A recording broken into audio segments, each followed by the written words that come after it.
Tudo muda, tudo experimenta para se aperfeiçoar.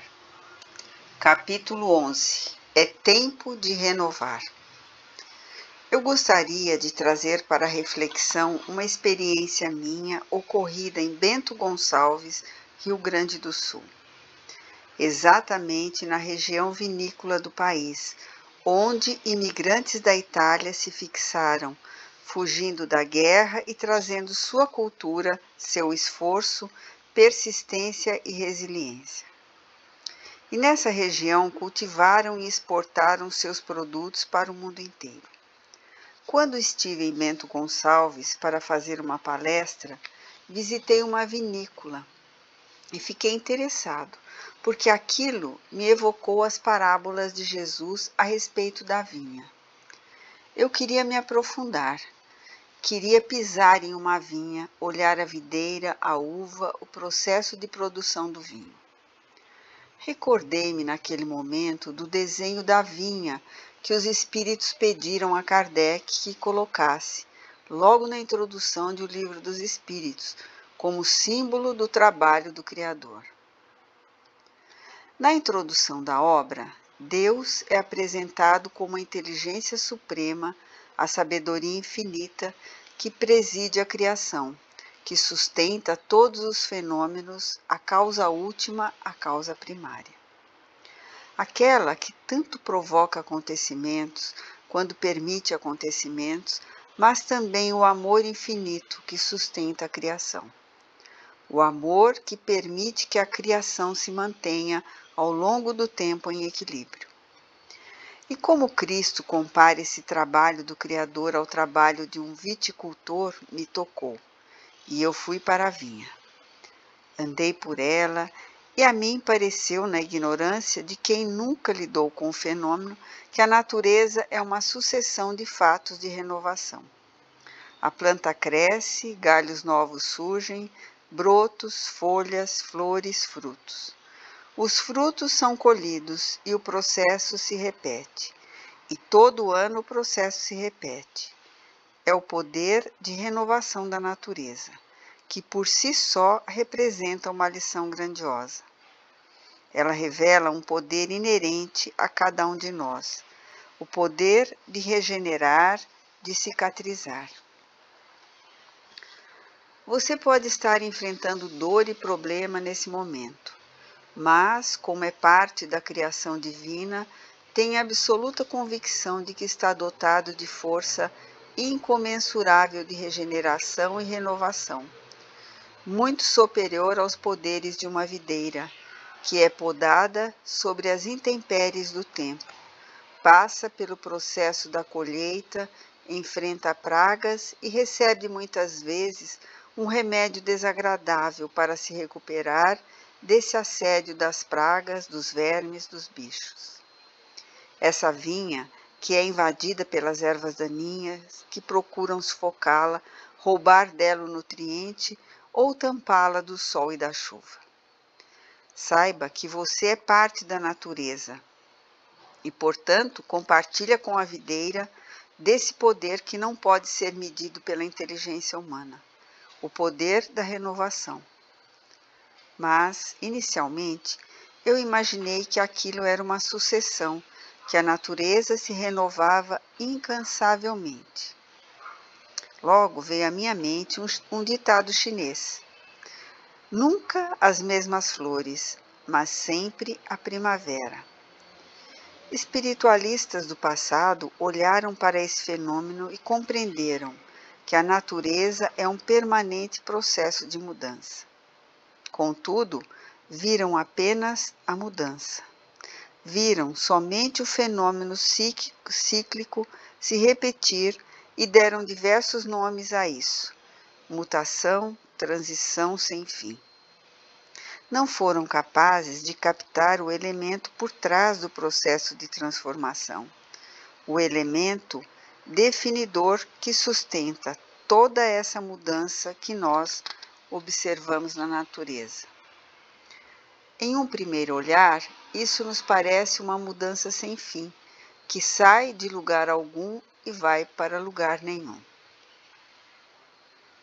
A vinha. Eu olhei para aquela vinha como se com esse pensamento ingênuo. Andava pelas vinhas, olhando, entusiasmado, lembrando e vivendo a experiência prática objetiva da vinha, vendo os trabalhadores acordarem às 5 horas da manhã para cuidarem daquele plantio.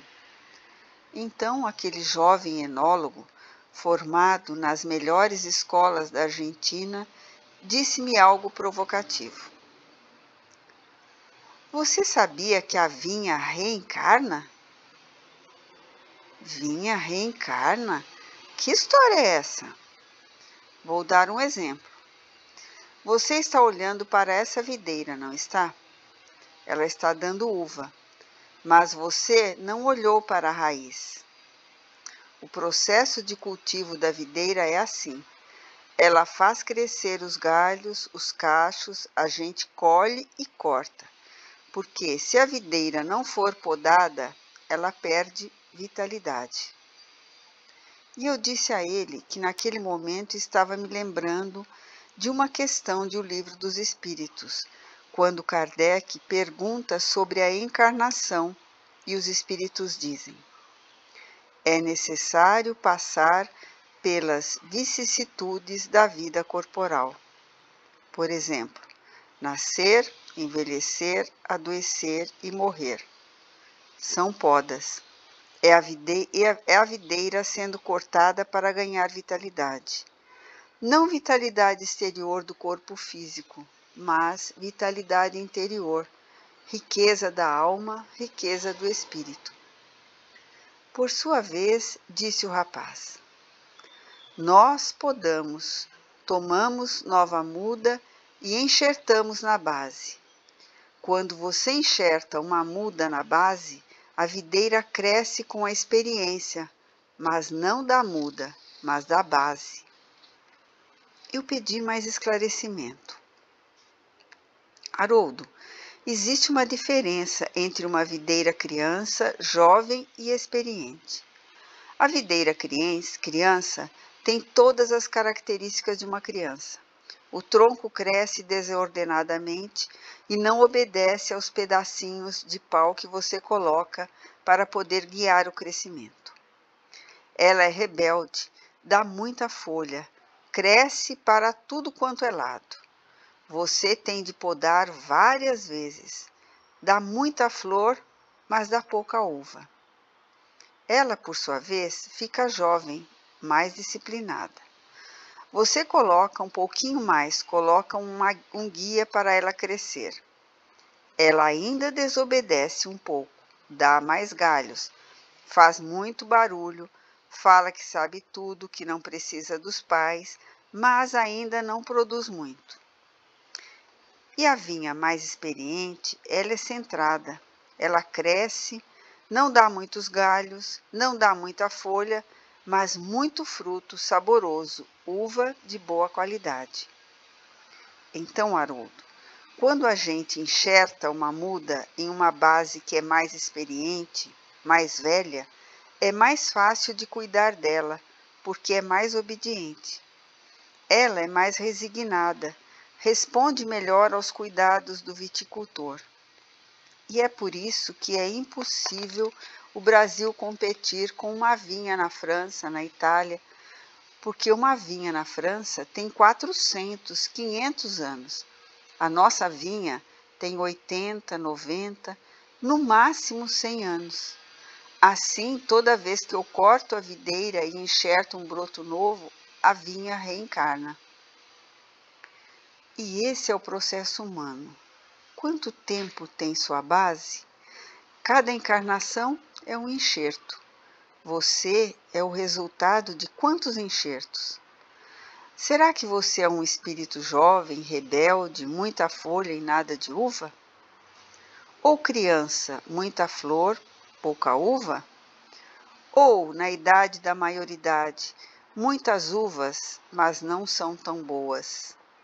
Ou você é uma videira experimentada, dá uma uva de qualidade? E eu, diante daquela explicação, entendi que há algo novo por trás da mudança e da renovação. Observemos o poder de renovação de uma videira. Você corta, deixa apenas um toco, e ela volta a crescer, dar galhos, flores e frutos. E quanto mais você poda, mais vitalidade ela apresenta. Isso é extraordinário, mas há um elemento por trás disso. Toda renovação, toda transformação da natureza, tudo está conduzido por um propósito divino. Nada muda simplesmente por mudar. Essa é grande lição da doutrina espírita. As coisas mudam para progredir. Nascer, morrer, renascer, ainda progredir sempre. Tal é a lei. Progredir sempre. Por conseguinte, não é uma mudança caótica, sem direção. Não é uma mudança pelo simples fato de mudar. Não imagine que o universo está mudando a cada segundo simplesmente porque Deus gosta de mudar a tela de descanso do computador dele. Tudo evolui, tudo cresce, tudo se aprimora sob as vistas sábias e amorosas do Criador. O Criador é o olhar de cuidado que corrige, educa e direciona a criação infinita. Por isso, o símbolo da introdução do Livro dos Espíritos é o desenho de um galho de videira. E os Espíritos asseveram: eis aí o trabalho do Criador. O vinho é o Espírito, que, aliás, não é apenas uma metáfora. Kardec indaga os espíritos superiores na questão 88. O espírito tem forma determinada, limitada e constante? Resposta: para vós, não. Para nós, sim. Para vós, não parece. Para nós, tem a forma de uma chama, de um fogo. Tem cor?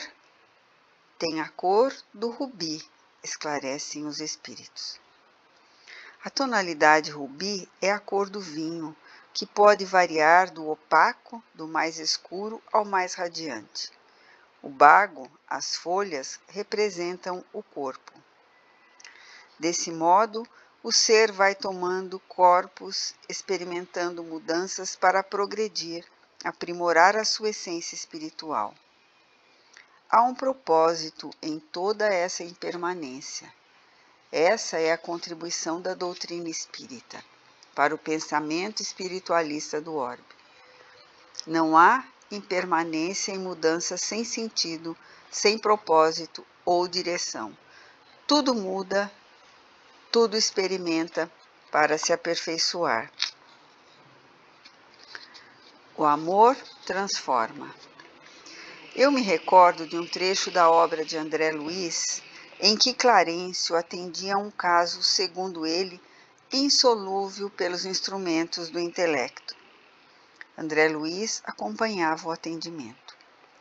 De acordo com a narrativa, tratava-se de um pai que havia sido assassinado pelo filho adotivo. O rapaz foi acolhido. Contudo, educado por padrões rígidos, característicos daquele pai embrutecido. Mas o rapaz cresceu e se sentiu no direito de receber pelo trabalho prestado ao pai. Pai e filho não souberam se entender, e certo dia, no auge da discussão, o jovem o assassinou. Na condição de desencarnado, o pai adotivo se transformou no mais empedernido obsessor e perseguidor do jovem. Em análise do caso, Clarencio salienta: agora nós precisamos de um espírito que ama, porque a questão agora é de sentimento, não mais de intelecto. Em seguida surge Cipriana, um espírito tão evoluído que, pai e filho, ao olharem para ela, imediatamente a reverenciam, chamando-a Nossa Senhora Maria de Nazaré. Ajoelharam-se e disseram: Mãe Santíssima. Não, meu filho, sou mãe, mas não santíssima, sou tua irmã. Junto, os dois espíritos, Cipriana inicia uma conversa com o espírito encarnado, enquanto o obsessor ao lado mostra-se visivelmente contrariado. Dirigindo-se, pois, a ele, Cipriana pergunta: Você foi assassinado? Então venha cá que eu vou contar minha história. Eu vivia na terra, casada, 2 filhas, 2 filhos. Meus 2 filhos foram assassinados na Guerra do Paraguai. Minhas 2 filhas foram para a prostituição. Eu adquiri lepra. Meu marido, ao olhar para mim desfigurada e com lepra, foi embora. E eu, que tinha um marido, um bom casamento, 2 filhas, 2 filhos, me vi sem os filhos, sem as filhas, sem o marido, com lepra e abandonada. E você está querendo falar de sofrimento comigo, filho? Você o condena por tê-lo assassinado. E você, no que se transformou nesses 20 anos? Velado pela postura de vítima, se transformou em um agressor pior do que ele. E ela continuou firme na verdade que irradiava. Sofrimento? Eu sei o que é passar por desafiadoras vicissitudes da vida. Olhe para o poder renovador de Deus que existe em mim, filho. Passei por tudo isso e você está dizendo que não pode passar porque foi ferido? Que não há mais caminho depois que nós somos feridos? É isso que você está tentando dizer? Quer dizer que eu caminho enquanto sou apoiado pelas pessoas que me amam. Caso elas me abandonem, não tenho mais forças para prosseguir? É isso? Eu faço bem enquanto sou aplaudido, mas se recebo críticas, sou perseguido, caluniado, difamado, eu não farei mais o bem, porque não acredito que exista o poder da renovação que me leva sempre adiante nas trilhas do progresso moral e intelectual. É isso que você está me dizendo? O episódio se encerra com o obsessor vencido. Não com palavras, mas sim com a força da vida e com o amor de Cipriana. E de acordo com André Luiz, Cipriano toma literalmente o obsessor ao colo e Clarencio arremata. Observa, meu filho, se nós dois estivéssemos conversando com esse obsessor, nós o trataríamos feito irmão, mas um irmão estranho. Cipriana o trata como se ele fosse um filho de sangue. Trata-se do amor que converte, não convence. Essa é a diferença, André Luiz. Esse é o amor que transforma e redime. E o recorte da história gera reflexão.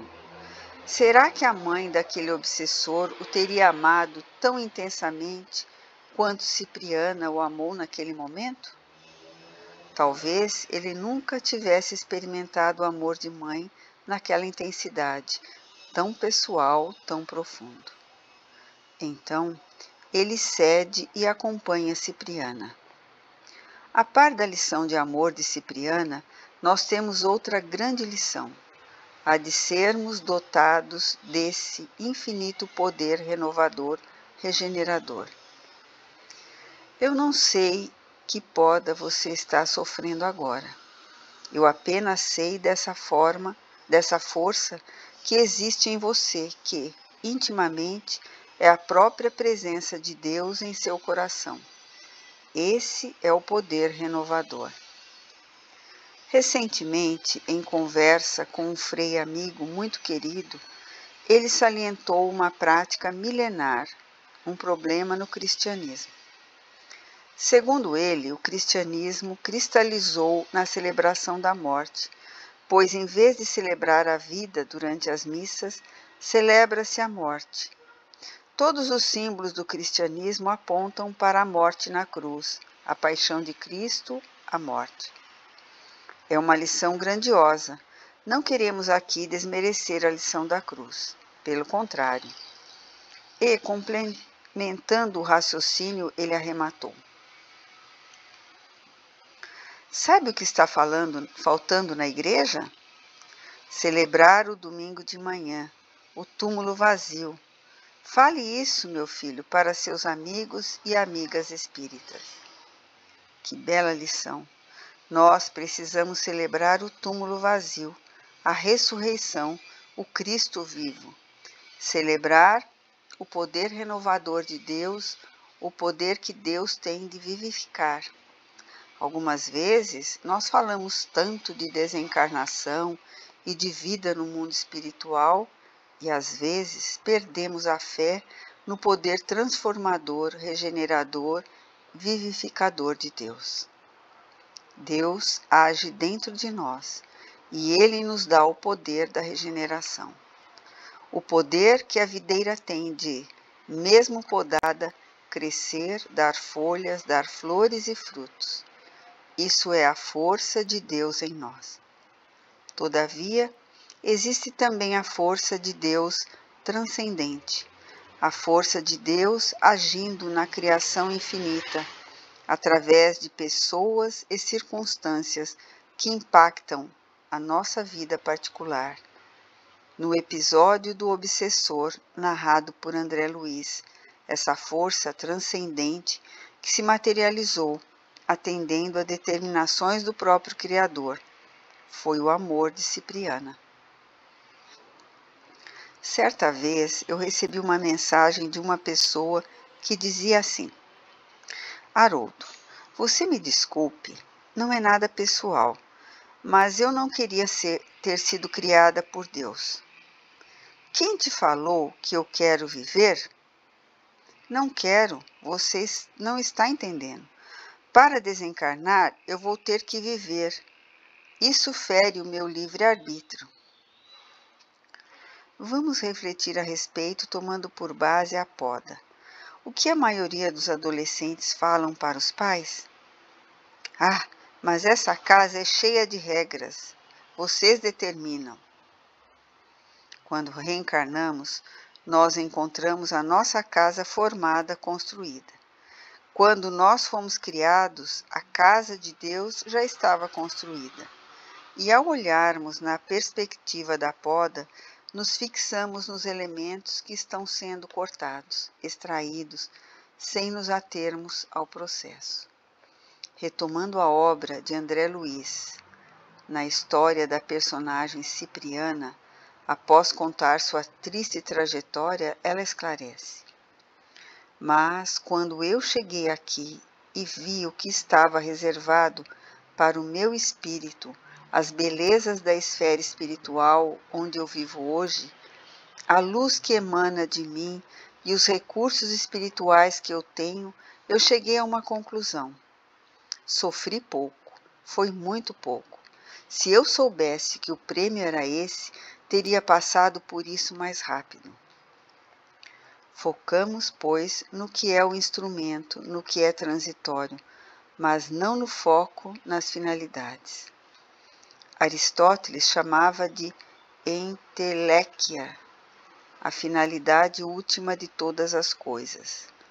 O fim, não no sentido de final, mas no sentido do propósito, do rumo.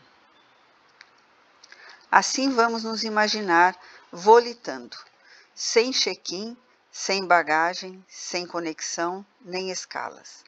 Volitando pelo mundo em regiões do mundo espiritual, onde a bondade reina, onde não há intriga nem fofoca, onde todos buscam a sabedoria, procuram auxiliar, compreender e amparar uns aos outros, entender a situação de cada um, onde todos se perguntam: em que posso te ajudar? O que eu posso fazer?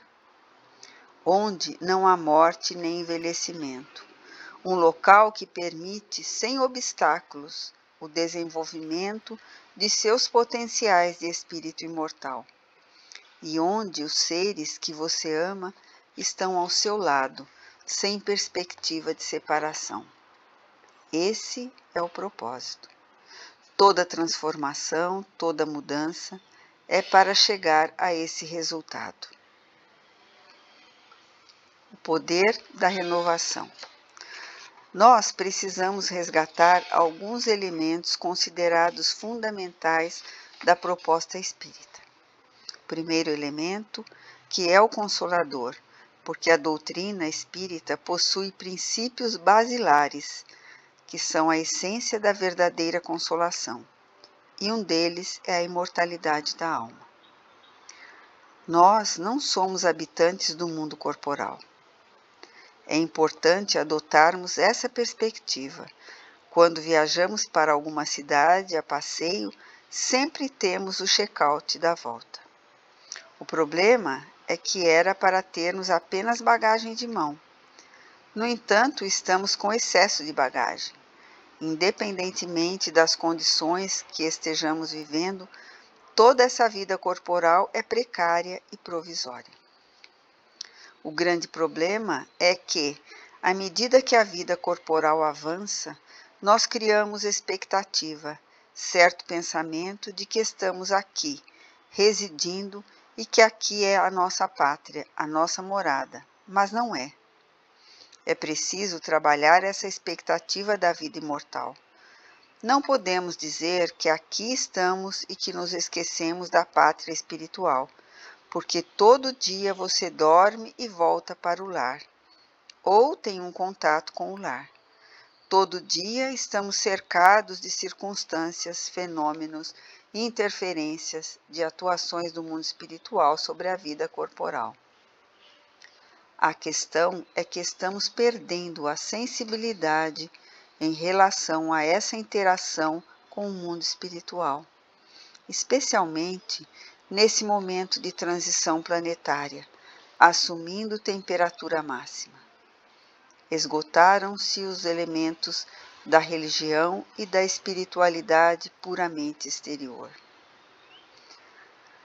Eu tenho recebido depoimentos de várias pessoas que frequentam a igreja, a casa espírita ou os templos, mas não estão encontrando a substância da consolação, da construção interior. E por quê? Porque angústia, aflição, sofrimento dizem respeito ao interior, que pede algo mais substancial, mais denso. O momento da transição planetária nos aponta para a carência humana desses valores e da compreensão de nossa imortalidade. Mas a imortalidade que a doutrina espírita vem nos revelar, resgatando o Evangelho de Jesus, não é uma imortalidade qualquer. Não somos simplesmente imortais, mas imortais em processo evolutivo de aprimoramento, destinados à felicidade plena e à plenitude do ser. É uma imortalidade qualificada. É por isso que Jesus dizia: eu vim para que tenham vida e a tenham em abundância. Muitos se perguntaram por que Jesus não falou abertamente sobre espíritos, reencarnação. Porque a mensagem do Cristo não é simplesmente sobre desencarnar e chegar ao mundo espiritual. O mundo espiritual está repleto de espíritos deprimidos, angustiados, que acreditavam que pelas portas do suicídio resolveriam seus problemas. Entretanto, após o suicídio, vem a lamentável constatação: além da vida não acabar, os problemas anteriormente existentes, aqueles que o espírito levou ao desencarnar, somam-se aos problemas do mundo espiritual devido ao ato do suicídio. Vida plena não é não ter corpo. Vida plena é a vida interior que a mensagem do Cristo, libertadora, se propõe a construir. Por isso, é uma imortalidade qualificada. Podemos entender melhor por que a imortalidade é qualificada recordando nosso lar em que André Luiz, após 8 anos no umbral, chegou ao hospital e, ao olhar para o sol, falou: "Que coisa é que está aí brilhando?" "Esse é o sol." "O sol? Mas é um sol diferente." "André, esse é o mesmo sol que te iluminava na terra." "Eu nunca havia olhado para o sol dessa maneira." "De que maneira?" Ele nunca tinha olhado para o sol com o olhar do imortal. Ele sempre olhou para o sol e para as coisas com o olhar do mortal, de alguém que nem lembra que vai morrer. Atentemos para o desafio. Vida plena, não apenas imortalidade. Porque às vezes, na ânsia de divulgar a doutrina espírita, acreditamos que as pessoas estão querendo ouvir somente sobre a desencarnação, mundo espiritual, mediunidade, comunicação. Porém, isso, sozinho, não tira a angústia de ninguém. Há elementos mais profundos na consolação, e é isso que nós gostaríamos de resgatar na essência consoladora da doutrina espírita. A lição fundamental é: há uma inteligência suprema e um amor infinito na direção da vida. Essa inteligência é incorpórea e imaterial. Cabe relembrar que, de acordo com Emmanuel, a providência divina não pode descer para errar com a criatura humana. Deus não é cúmplice de nossos erros. Não existe coautoria. O que significa que, quando escolhemos o pior, no exercício de nosso livre-arbítrio, a escolha é nossa. Deus observa e respeita, mas não erra conosco. Ele mantém sua autoridade paterna para nos corrigir e nos resgatar. Isso é importante, porque todos os amigos espirituais, todas as potências espirituais se mobilizam para que, antes de tomarmos a decisão, pensemos na decisão que está sendo tomada. Uma vez tomada, o Criador permanece no amparo, no resguardo da corrigenda, na educação. Deus espera, no coração das alturas, como afirma Maria Dolores. Porque Deus é o amor que está no topo, no auge da vibração espiritual da vida. A fim de compreendermos a grandeza de Deus, tomemos, por exemplo, uma tempestade. Quando você está caminhando em meio a uma tempestade, experimenta todos os elementos pertinentes a essa tempestade. Contudo, se você estiver dentro de um avião e esse avião passar por toda a turbulência, atingindo uma altura que permita pairar acima nas nuvens, você perceberá na vastidão um sol constante, uma luz constante. A essência e a direção da vida são luz plena. A tempestade é próxima dos nossos pés, na nossa realidade. Nós não nos esqueçamos disso. Nós, em meio à tempestade, olhamos para cima. Deus, em meio à bonança e à felicidade suprema, sem mesclas, vela por nós.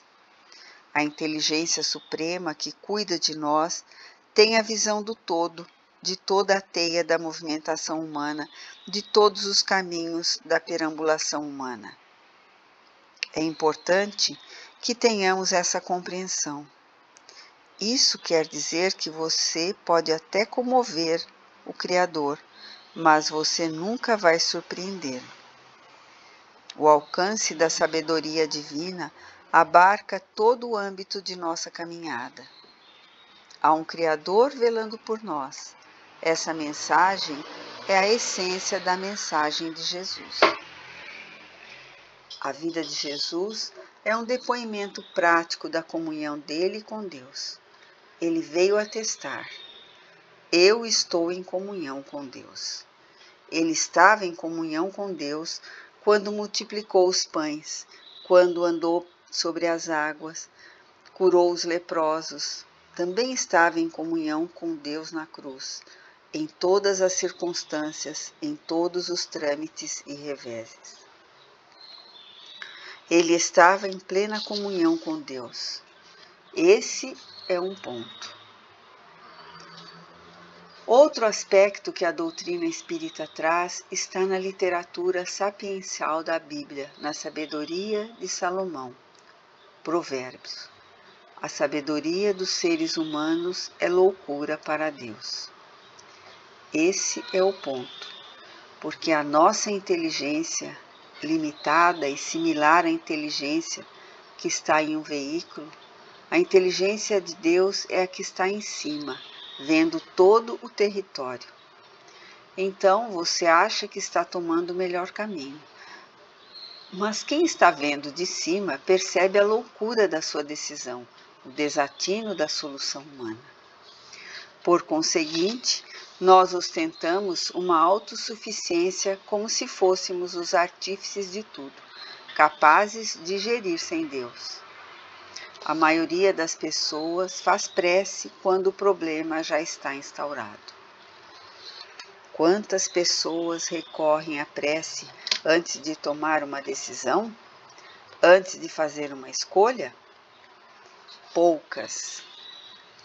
Eu considero essa atitude como oração sonrisal ou oração sal de fruta, aquela que se usa quando a indigestão já está consolidada.